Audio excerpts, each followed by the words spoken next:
ஆண்டவரும் உலகத்தின் இரட்சகரும் இருக்கிற இயேசு கிறிஸ்துவின் ஈடுநேற்ற நாமத்தில் உங்கள் யாவரையும் நித்திய வெளிச்சம் டிவி சேனல் மூலமாய் சந்திப்பதில் நான் கிறிஸ்துவுக்குள் மிகவும் மகிழ்ச்சி அடைகிறேன். இப்படிப்பட்ட நல்ல வாய்ப்புகளை ஏற்படுத்தி கொடுத்த உன்னதமான தேவனுக்கு உள்ளத்தின் ஆழத்தின் நன்றி பலிகளை நான் தெரிவித்துக் கொள்கிறேன். நிச்சயமாய் எதுவும் அவருடைய அநாதி தீர்மானத்தின்படி அல்லாமல் ஒன்றும் நடப்பதில்லை என்பதை நான் நம்புகிறேன்.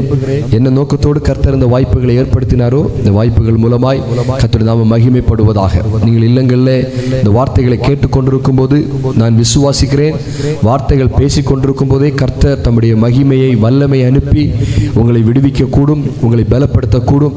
அப்படிப்பட்ட ஒரு எதிர்பார்ப்போடு கூட நாம் தொடர்ந்து வார்த்தைகளை தியானிக்கலாம். கர்த்தர் நமக்கு கிருபை தருவாராக. கர்த்தருடைய வார்த்தை தியானிப்பதற்கு முன்பதாக இருக்கிற இடத்துல ஒரு நிமிடம் கண்களை மூடி தலைகளை தாழ்த்தி நாம் ஜெபிக்கலாம். நல்ல தகப்பனே, உம்மை நாங்கள் நன்றியோடு துதிக்கிறோம், ஸ்தோத்திரிக்கிறோம். நல்ல நாளிலும் ஆண்டவரே இந்த டிவி சேனல் மூலமாக பிள்ளைகளுடைய இல்லத்தை ஆண்டவரே ஸ்தோத்திரிக்கிறோம். கடந்து வரும்படி இல்லத்திலும் வார்த்தை அனுப்பும்படி நீர் முன்குறித்த நல்ல ஏற்பாடுகளுக்காக உமக்கு நாங்கள் நன்றி செலுத்துகிறோம். என்ன நோக்கத்தோடு இவைகளை ஏற்படுத்தினீரோ நோக்கம் நிறைவேறுவதாக. எல்லா தடைகளையும் கர்த்தர் மாற்றி போடுவீராக நாங்கள் ஜெபிக்கிறோம். ஆண்டவரே, இந்த நாள் இதை பார்த்து கொண்டிருக்கிற கவனித்துக் கொண்டிருக்கிற ஒவ்வொரு தெய்வ பிள்ளைகளுக்கும் என்ன வார்த்தை தேவை என்பதை பரத்திலிருந்து நீர் அறிந்து ஆண்டவரை அனுப்புவீராக நாங்கள் ஜெபிக்கிறோம். வார்த்தைகள் வெளிப்படும் போதே விடுதலைகள் வெளிப்படுவதாக, வல்லமை உம்முடைய பிள்ளைகளை தொடுவதாக, விளைவினங்கள் மாறி போவதாக, இயற்கைக்கு அப்பாற்பட்ட தேவ கரம் ஒவ்வொரு இல்லங்களையும் வெளிப்பட்டு வருவதாக நாங்கள் ஜெபிக்கிறோம். ஆவியானவர் பலமாய் ஆளுகை செய்தார் என்று சொல்லத்தக்க விதத்தில், அநேகருடைய நாமத்தை இன்னும் இறுக பிடிக்கத்தக்க விதத்தில், இன்னும் உம்மை கிட்டி சேரத்தக்க விதத்தில் இதுவரை இல்லாத ஒரு தெய்வ மகிமை, ஒரு தெய்வ பிரசன்னம் பிள்ளைகள் கேட்டுக்கொண்டிருக்கிற எல்லையை பலமாய் பற்றி பிடிப்பதாக நாங்கள் ஜெபிக்கிறோம். ஆண்டவரே, நாம மட்டும் மகிமைப்படட்டும். தொடர்ந்து பேசும் உம்முடைய கரத்தில் எங்களை தாழ்த்துகிறோம். பெரிய காரியங்கள் செய்யும் இயேசுவின் நாமத்தில் ஜெபிக்கிறோம் நல்ல பிதாவே, ஆமென், ஆமென், ஆமென். நாம் தொடர்ந்து கர்த்தருடைய வார்த்தைகளை தியானிக்கலாம். இந்த நாளிலும் என்ன வார்த்தையை பேச வேண்டும் என்று சொல்லி தேவ சமூகத்தில் ஜெபித்து தேவ சமூகத்தில் காத்திருந்த போது என்னுடைய உள்ளத்தில் கர்த்தர் ஏவன ஒரு வார்த்தை நாம் எடுத்து வாசிக்கலாம். யோபுவின் புஸ்தகம் 30வது அதிகாரம் அதனுடைய 26வது வசனம். யோபுவின் புஸ்தகம் 30வது அதிகாரம் அதனுடைய 26வது வசனம் நான் வாசிக்கிறேன் உங்களுக்காக. நன்மைக்கு காத்திருந்த எனக்கு தீமை வந்தது, வெளிச்சத்தை வர பார்த்து கொண்டிருந்த எனக்கு இருள் வந்தது என்று சொல்லி இங்கே யோபு சொல்லுகிறதை நாம் பார்க்க முடியும். யோபுடைய வாழ்க்கையில யோபு சந்தித்த பிரச்சனைகள் நமக்கு தெரியும். ஒரு நாள் ஆண்டவராகிய உன்னதமான தேவன் அவருடைய சிங்காசனத்தில் வீற்றிருக்கும் போது பிசாசானவன் உலகத்தை சுற்றி பார்த்து கொண்டு அங்கே வருகிற சூழ்நிலைகள் நமக்கு தெரியும். ஆண்டவர் பிசாசை பார்த்து கேட்கிறார், எங்கிருந்து வருகிறாய்? அவன் சொல்லுகிறான், நான் பூமி எங்கிலும் உலாவி சுற்றி திரிந்து வருகிறேன். ஆண்டவர் கேட்கிறார், என் தாசனாகிய யோபுவின் மேல் கவனம் வைத்தாயோ? அவன் சொல்லுகிறான், நீர் அவனுக்குண்டான அனைத்தையும் வேலி அடைத்து பாதுகாத்திருக்கிறீர். எனவேதான் அவன் உத்தமனா இருக்கிறான், சன்மார்க்கனா இருக்கிறான். இப்படியெல்லாம் அங்கே பேச்சுவார்த்தைகள் நடக்கிறது. ஆண்டவர் சொல்லுகிறார், யோபுவை போல உத்தமன் இல்லை, யோபுவை போல சன்மார்க்கன் இல்லை, யோபுவை போல தேவனுக்கு பயந்து நடக்கிறவன் இல்லை, யோபுவை போல ஒரு மனிதன் உலகத்தில் இல்லை என்று சொல்லி ஆண்டவர் சாத்தானிடத்தில் சொல்லுகிறதை நாம் பார்க்கிறோம். அதற்கு பின்பு சாத்தான் தேவனிடத்தில் அனுமதி வாங்கி கொண்டு யோபுடைய வாழ்க்கையை மிகவும் பயங்கரமாய் சோதிக்கிறார், மிகவும் பயங்கரமாய் சோதிக்கிறார். யோபு எதிர்பாராத பிரச்சனைகள் எல்லாம் யோபுடைய வாழ்க்கையில் வருகிறது. அப்படிப்பட்ட ஒரு காலகட்டத்தில் தான் யோபுடைய நண்பர்கள் யோபுவை தேடி வருகிறார்கள். யோபுவிடத்தில் விசாரிக்கிறார்கள், யோபுவே, நீர் ஏன் இப்படி ஆகிவிட்டீர்? உமக்கு ஏன் இப்படி சம்பவித்தது? ஏன் என்ன ஆயிற்று என்று கேட்கும்போது யோபு தன்னுடைய நியாயங்களை எடுத்து சொன்னாலும் யோபுடைய நண்பர்கள் யோபுடைய நியாயத்தை ஏற்றுக்கொள்கிற மனப்பான்மையில் இல்லை, யோபுவை குற்றப்படுத்தி கொண்டிருக்கிறார்கள். அந்த நேரத்தில் தான் யோபு இப்படி ஒரு காரியத்தை சொல்லுகிறார். அதே அதிகாரம் 16வது வசனத்தில், ஆகையால் இப்பொழுது என் ஆத்துமா என்னில் முறிந்து போயிற்று, உபத்திரவத்தின் நாட்கள் என்னை பிடித்துக் கொண்டது, ராக்காலத்திலே என் எலும்புகள் துளைக்கப்பட்டு என் நரம்புகளுக்கு இளைப்பாறுதல் இல்லாதிருக்கிறது, நோயின் உக்கிரத்தினால் என் உடுப்பு வேறுபட்டு போயிற்று, அது என் அங்கியின் கழுத்துப்பட்டையை போல என்னை சுற்றி கொண்டது, சேற்றிலே தள்ளப்பட்டேன், தூளுக்கும் சாம்பலுக்கும் ஒப்பானேன், உம்மை நோக்கி கூப்பிடுகிறேன், நீர் எனக்கு மறு உத்தரவு கொடாதிருக்கிறீர், கெஞ்சி நிற்கிறேன், என்மேல் பார முகமாய் இருக்கிறீர் அப்படின்னு சொல்லி யோபு ஆண்டவரிடத்தில் முறையிடுகிறதை பார்க்கிறோம். அன்பு தேவஜனமே, இந்த சூழ்நிலைகள்ல தான் யோபு தன்னுடைய மன குமுறல்களை தேவ சமூகத்தில் வைக்கிறார். உம்மை நோக்கி விண்ணப்பம் பண்ணுகிறேன், என் சூழ்நிலை இப்படி இருக்கிறது, என் பிரச்சனை இப்படி இருக்கிறது. யோபு 17ஆம் அதிகாரம் 3வது வசனத்தில் சொல்லும்போது இப்படியாக ஒரு காரியத்தை சொல்லுகிறார். யோபு 17ஆம் அதிகாரம் 3வது வசனத்தில் சொல்லும்போது ஆண்டவரை பார்த்து சொல்லுகிறார், தேவரீர் என் காரியத்தை மேற்போட்டு கொண்டு எனக்காக பிணைப்படுவீராக, வேறு யார் எனக்கு கை கொடுக்கத்தக்கவர்? அன்பு தேவஜனமே, யோபு ஆண்டவரை அவ்வளவாய் நேசிக்கிறதையும் நான் பார்க்க முடியுது. ஆண்டவரே, என் சூழ்நிலைகள்ல நீர் எனக்கு பக்கத்தில் என் சார்பில் நிற்கவில்லை என்றால் வேறு யார் நிற்க முடியும்?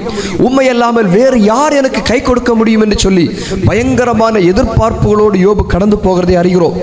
அந்த நேரத்தில் தான் யோபு சொல்லுகிறார், நன்மை வரும் என்று காத்திருந்தேன், எனக்கு நன்மை வரவில்லை, எனக்கு நன்மை வரவில்லை, எனக்கு தீமை வந்தது என்று சொல்லுகிறார். இந்த நல்ல நேரத்திலும் நான் உங்களோடு பகிர்ந்து கொள்ள விரும்புகிற காரியம், ஏன் சிலதை அனுமதித்தார், ஏன் இவைகளை சம்பவிக்கும்படி ஒப்பு கொடுத்தார் என்று சொல்லி அப்படிப்பட்ட ஒரு தலைப்பில் நான் கர்த்தருடைய வார்த்தைகளை பேச விரும்புகிறேன். யோபுடைய வாழ்க்கையில் இப்படி ஒரு கேள்வி இருந்திருக்கலாம். ஆண்டவரே, நன்மைக்காக காத்திருக்கிறேன், எனக்கு தீமை வந்தது, ஏன் இவைகள் சம்பவிக்க வேண்டும், ஏன் இவைகள் சம்பவிக்கும்படி என்னை விட்டு கொடுத்தீர் என்று சொல்லி யோபு கேட்டிருக்கலாம். வேதாகமத்தில் இன்னும் அநேகர் ஆண்டவரிடத்தில் கேட்கிறார்கள், ஏன் இப்படி ஆயிற்று, ஏன் இப்படி செய்தீர் என்று சொல்லி. அப்போ ஏன் சிலதை அனுமதித்தார் என்கிற தலைப்பில் கர்த்தருடைய வார்த்தைகளை நாம் கேட்க இருக்கிறோம். கர்த்தர் நமக்கு கிருபை தருவாராக.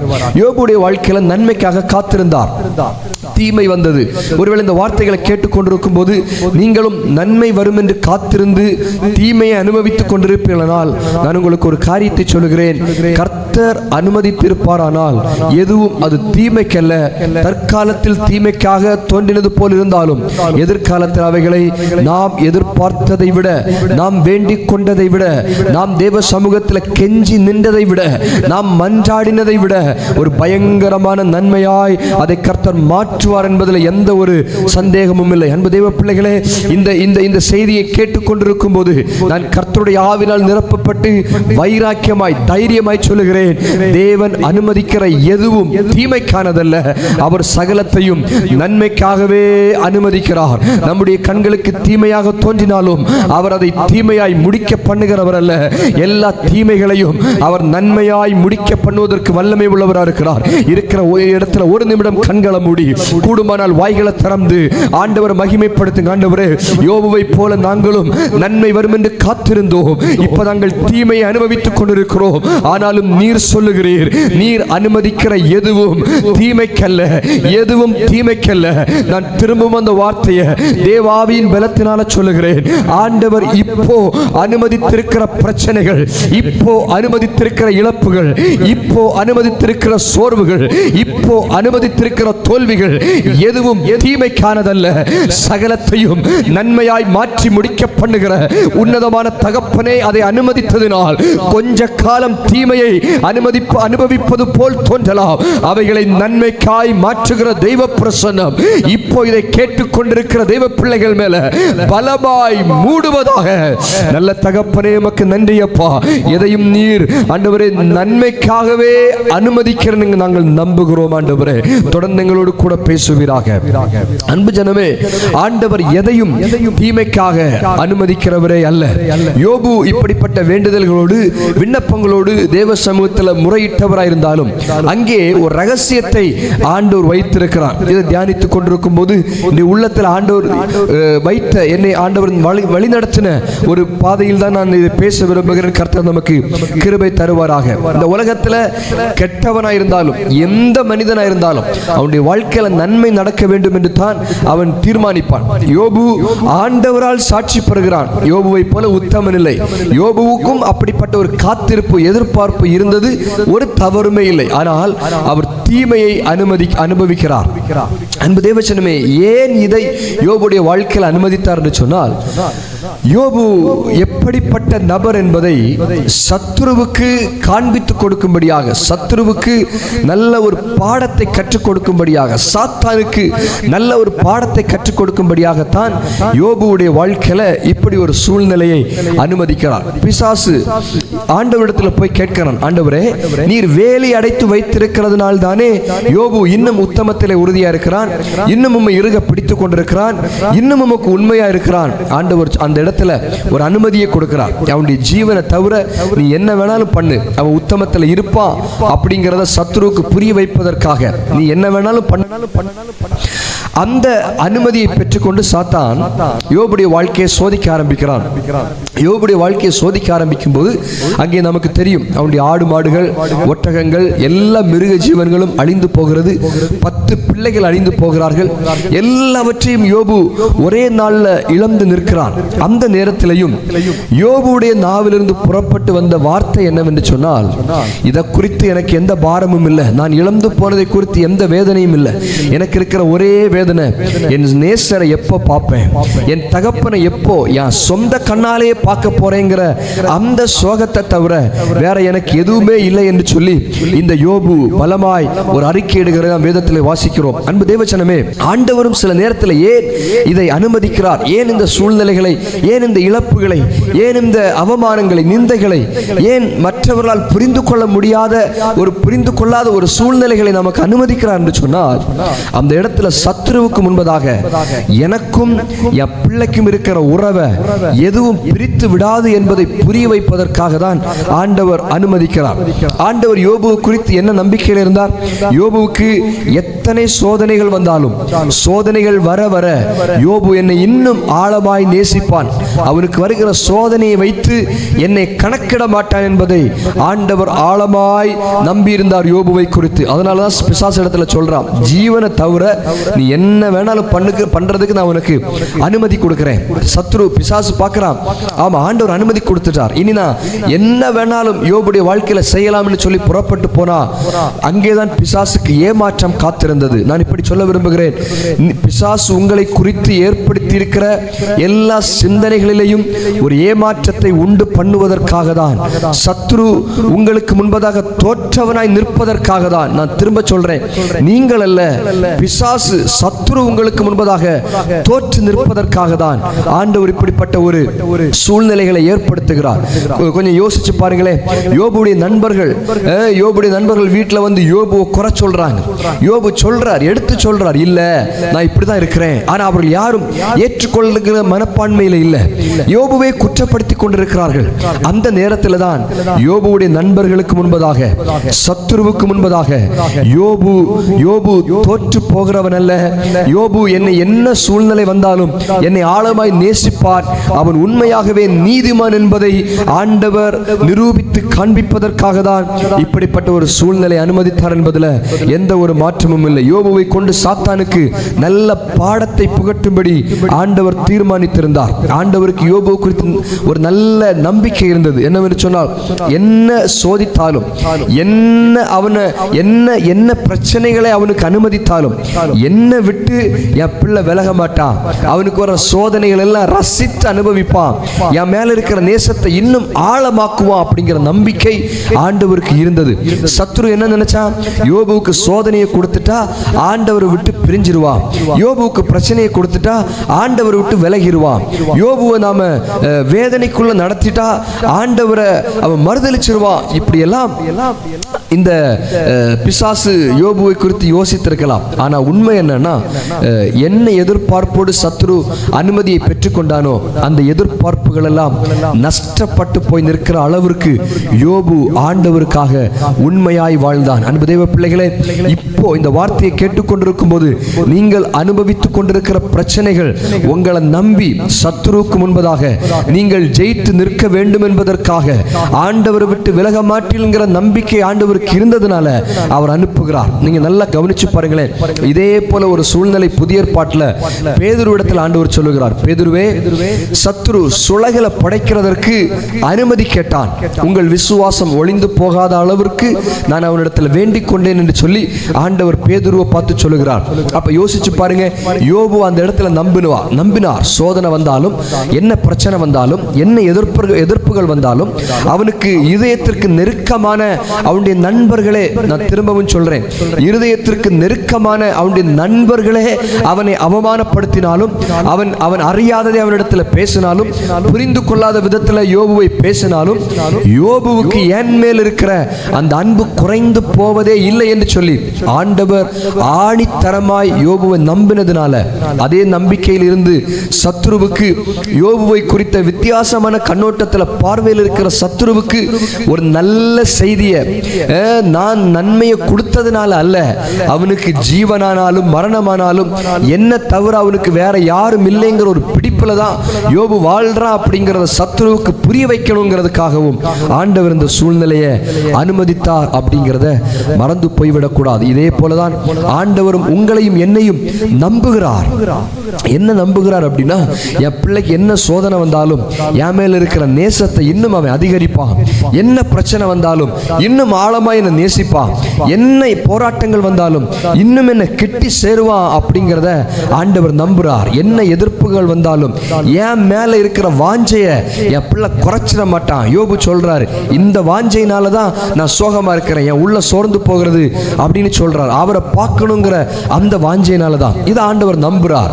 அப்புறம் ஆண்டவர் என்ன நம்புறார் அப்படின்னா, எந்த சூழ்நிலையிலையும் என் பிள்ளை என்னை விட்டுற மாட்டான், தூக்கி எறிஞ்சிட்டு போயிட மாட்டான். ஒன்று தெரியுமா, இன்னைக்கு அநேகர் என்ன பண்றாங்க அப்படின்னா, சின்ன சூழ்நிலை வந்தாலும், சின்ன நெருக்கடிகள் வந்தாலும், சின்ன போராட்டங்கள் வந்தாலும், என்னடா கிறிஸ்தவ வாழ்க்கை, என்னடா இயேசு அப்படிங்கிற மாதிரி ஒரு அதிருப்திக்குள்ள போய் சூழ்நிலைகளை விட்டு விலகி போகிறார்கள். ஆனால் ஆண்டவர் யோபு குறித்து அதை நம்பினார், நம்மை குறித்தும் அதை நம்புகிறார். என் பிள்ளை என்ன சூழ்நிலை நின்று சவாலை ஜெயிப்பா, சவாலை நின்று தன்னுடைய வாழ்க்கையை சத்துருக்கு முன்னாடி நிரூபிச்சு காண்பிப்பா அப்படிங்கிறத ஆண்டவர் நம்புகிறார். அப்ப ஏன் ஆண்டவர் சிலதை அனுமதிக்கிறார் அப்படின்னா, சத்துருவுக்கு நம்மை கொண்டு சில பாடத்தை கற்றுக் கொடுப்பதற்காக. பிசாசுக்கு இவன் உண்மையிலேயே நன்மைக்காக அல்ல, உண்மையிலேயே ஒரு எதிர்பார்ப்புகளோட அல்ல, நாம் தான் தேவை அப்படிங்கிறத அவன் முழு நம்பிக்கையா வச்சு என்னை ஆராதிக்கிறான், என்னை நேசிக்கிறான், என்னை பிடிச்சிருக்கிறான், அதனால தான் உத்தமத்தில் நிற்கிறான், உறுதியா நிற்கிறான் அப்படிங்கிறத சத்ருவுக்கு கற்றுக் கொடுப்பதற்காக தான்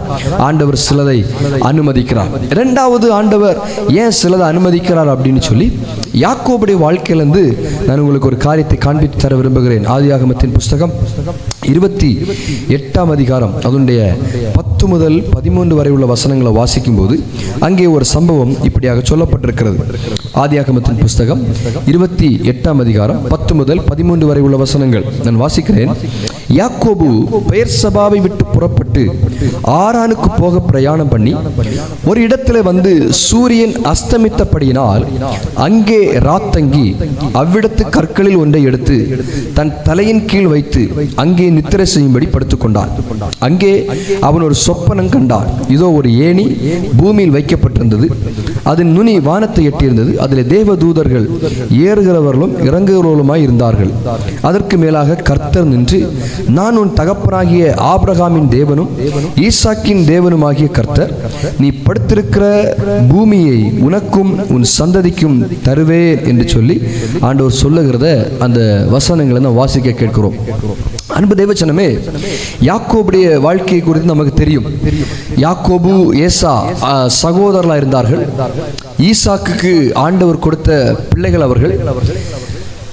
ஒரு நாள் தன்னுடைய தகப்பனார் ஈசாக்கு ஏசாவை அழைத்து சொல்லுகிறார். ஏசா வேட்டையாடுகிறவனாகவும் வனவாசியாகவும், யாக்கோபு இல்லத்துவாசியாகவும், குடும்பத்தில் வீட்டுக்குள்ளே வீட்டுவாசியாகவும் வாழ்ந்து கொண்டிருக்கிறத அறிகிறோம்.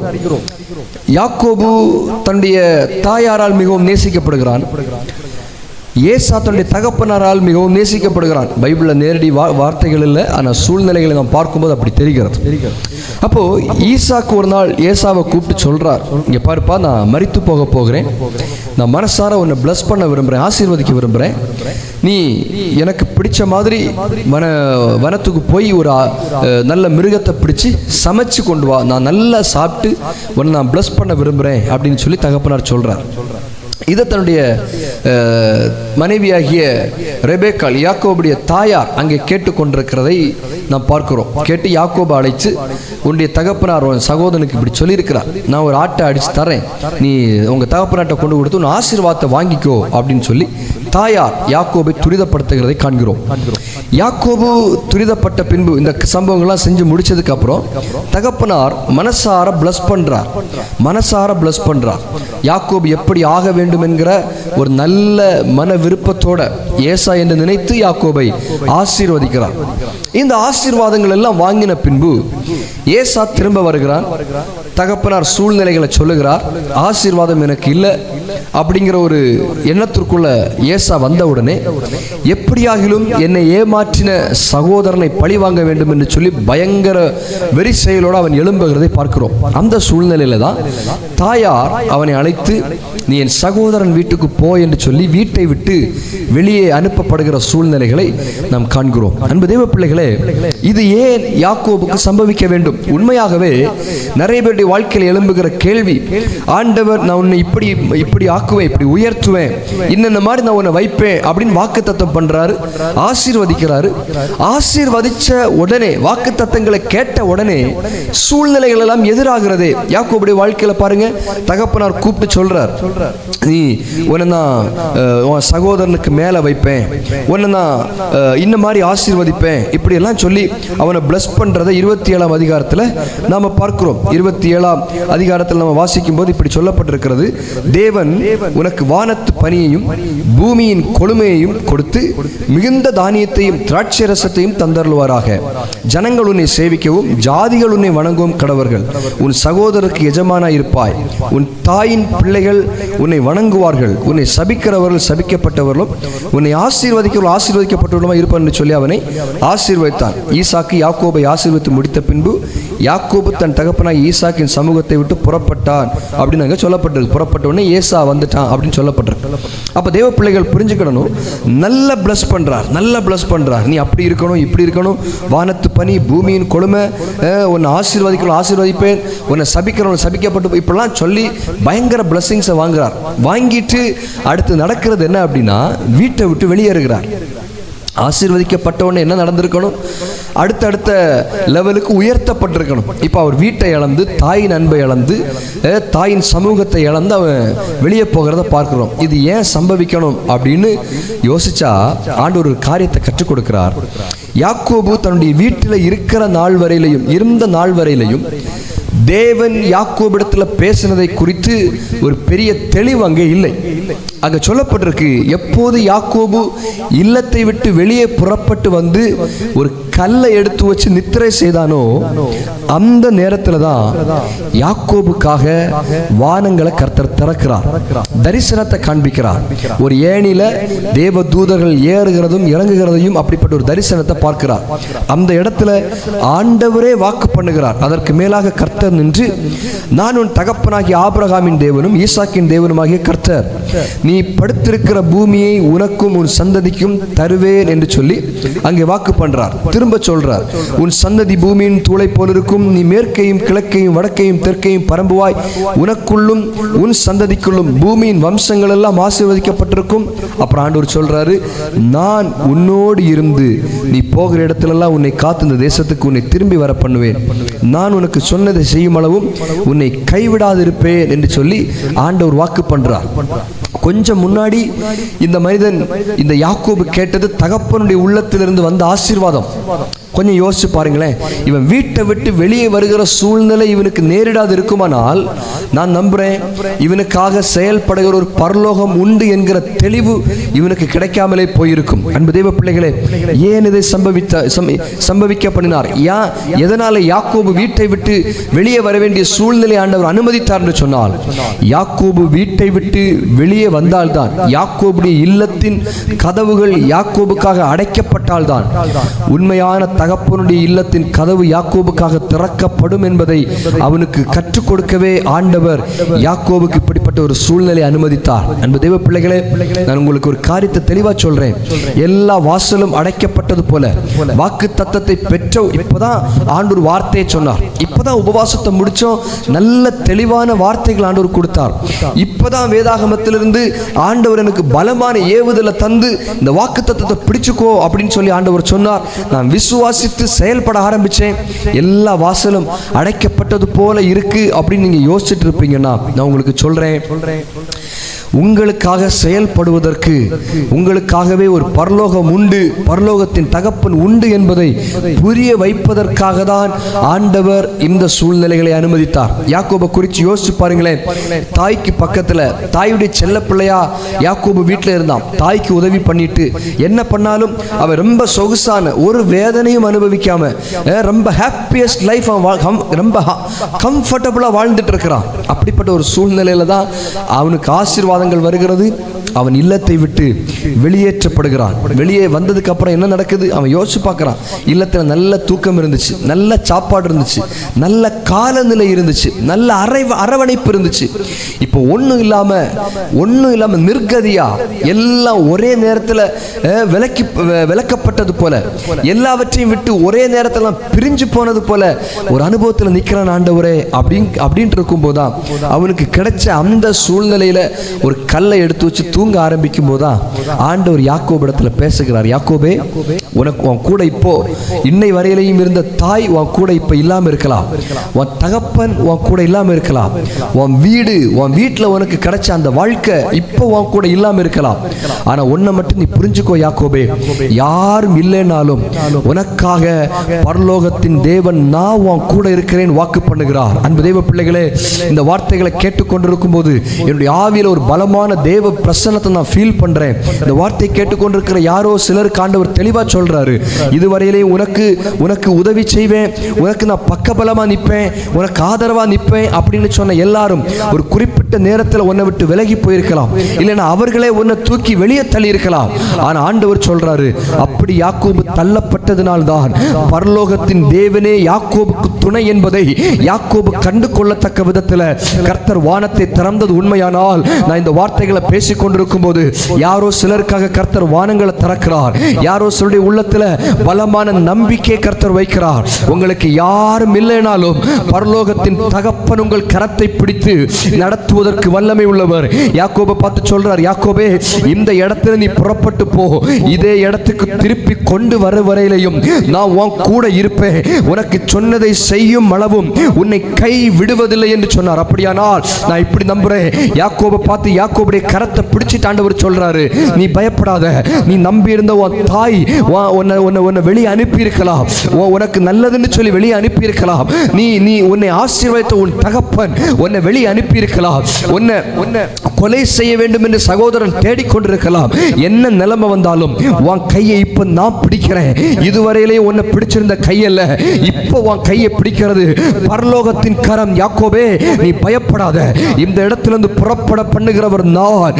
திரும்பி இந்த இடத்துல வர்ற வரையிலையும் உன்னை விட்டு நான் விலக மாட்டேன், உனக்கு சொன்னதை செய்யும் அளவும் நான் உன்னை கைவிட மாட்டேன் வாக்கு பண்ணுகிறார். அன்பு தெய்வ பிள்ளையே, இந்த நிராகரிப்புகள், இந்த எதிர்க்கிற விரோதிக்கிற சூழ்நிலைகள், இவைகளை ஏன் அனுமதித்தார் என்று சொன்னால், நம்முடைய கரத்தை இறுகமாய் பிடித்து, நம்முடைய கரத்தை பிடித்து எந்த சூழ்நிலையிலையும் கைவிடாமல் நடத்துவதற்கு, சொன்னதை செய்யும் அளவும் என்னோடு கூட ஒருத்தர் இருப்பதற்கு உண்டு என்கிற ஆணித்தரமான நம்பிக்கை ஏற்படுத்தும்படியே ஆண்டவர் இந்த சூழ்நிலைகளை அனுமதிக்கிறார். அதனால நான் உங்களுக்கு ஒரு காரியத்தை தெளிவா சொல்றேன். என்ன சூழ்நிலைகளை அனுபவித்துக் கொண்டிருந்தாலும் ஒரு காரியத்தை நீங்கள் புரிந்து கொள்ள வேண்டும். என் தகப்பன் என்னோடு கூட இருப்பதனால எதையும் சமாளிப்பதற்கு, எதையும் தருணம் பண்ணுவதற்கு, எதையும் சாதகமாக்குவதற்கு அவர் வல்லமை உள்ளவர் என்பதை ஒரு நாளும் மறந்து போய்விடக் கூடாது. இப்போ தகப்பனிடத்துல பேச முடியல, தாயிடத்துல பேச முடியல, சகோதரனை தரிசிக்க முடியல. இப்படிப்பட்ட ஒரு சூழ்நிலைக்கு யாக்கோபு தள்ளப்படும் போது அங்கே உலகத்தின் இரட்சகராக இருக்கிற, உலகத்தை உண்டாக்கின, வானத்தையும் பூமியையும் வெவ்வேறாக பிரித்த, உலகத்தில் நாம் காண்கிற அத்தனையும் ஒரு வார்த்தையினால் உருவாக்கின அந்த உன்னதமான தகப்பன் இந்த யாக்கோபோடு பேச ஆரம்பிக்கிறார். யாக்கோபே, நீ பயப்படாத, உனக்காக வானத்தை திறப்பதற்காக தான் இந்த வாசலை நான் உனக்கு அடைச்சேன். இந்த வார்த்தையை கேட்டுக்கொண்டிருக்கிற தெய்வ பிள்ளையே, நான் ஒரு காரியத்தை தெளிவா சொல்றேன். நீங்க நம்பி இருந்த வாசல்கள் அடைக்கப்பட்டிருக்கலாம், நீங்கள் எதிர்பார்த்திருந்த வாசல்கள் அடைக்கப்பட்டிருக்கலாம். இப்போ எனக்காக இந்த வாசல் திறந்திருக்கிறது, இதில் நான் பிரவேசிச்சு நன்மையை காண்பேன்னு சொல்லி விசுவாசித்திருந்த அந்த வாசல்கள் கூட உங்களுக்காக பூட்டப்பட்டிருக்கலாம். பூட்டப்பட்டிருக்கலாம். நான் உங்களுக்கு ஒரு காரியத்தை தெளிவா சொல்றேன், அது பூட்டப்படட்டும். அது பூட்டப்பட்டால் தான் உங்களுக்காக சொர்க்கத்தில் கர்த்தர் ஏற்படுத்தி இருக்கிற அந்த வாசல் திறக்கப்படும் என்பதை ஒரு நாளும் மறந்து போய்விடக்கூடாது. ஒரு காரியத்தை கூட சொல்லி நான் ஜெபிக்க விரும்புகிறேன். அன்பு தேவச்சனமே, உங்களுக்காக வேதாகமத்தில் ஒரு சம்பவத்தை நான் காண்பித்து தர விரும்புகிறேன். வேதாகமத்தில் யோவான் என்கிறதான ஒரு அப்போஸ்தலன் இருந்தார். ஆண்டவருடைய மார்பில சாய்ந்திருந்த ஒரு அப்போஸ்தலன், இயேசு கிறிஸ்துடைய மார்பில சாய்ந்திருந்த ஒரு அப்போஸ்தலன்.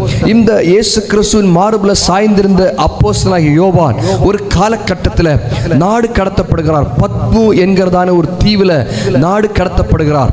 நாடு கடத்தப்பட்ட பின்பு அங்கே 7 சபைகளை குறித்து எழுதுகிறார்.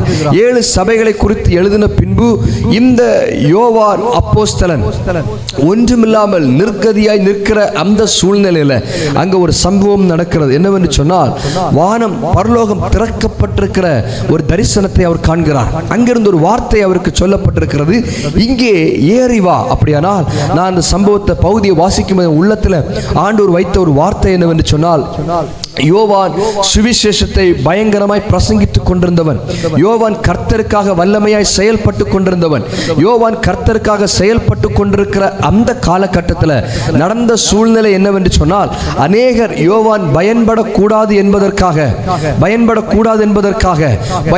யோவானை தீவில அனுப்புகிறார்கள், யோவானை தண்டிக்கும்படியாக. அந்த இடத்துல யோவானுக்கு எல்லா வாசலும் பூட்டப்பட்டிருக்கும் போது ஆண்டவர் பரலோகத்தின் வாசலை திறந்து சொல்றாரு, இங்கே ஏறி வா. அன்பு தேவசனமே, நான் உங்களுக்கு ஒரு நல்ல காரியத்தை சொல்லித்தர விரும்புகிறேன். இவைகள் ஏன் சம்பவிக்கிறது? இவைகள் பரலோகத்திலிருந்து ஏதோ நமக்காக செயல் ஆரம்பிப்பதனால் இவைகள் சம்பவிக்கிறது. இந்த நாளில் நீங்க என்ன எதிரான சூழ்நிலைகளை அனுபவித்துக் கொண்டிருந்தாலும் உங்களுக்கு சொல்லுகிறேன், யோபுவை போல நன்மைக்காக காத்திருந்து தீமை அனுபவித்துக் கொண்டிருந்தால் சாத்தானுக்கு பாடம் புகட்ட விரும்புகிறேன் சொல்லி புரிந்து கொள்ள வேண்டும்.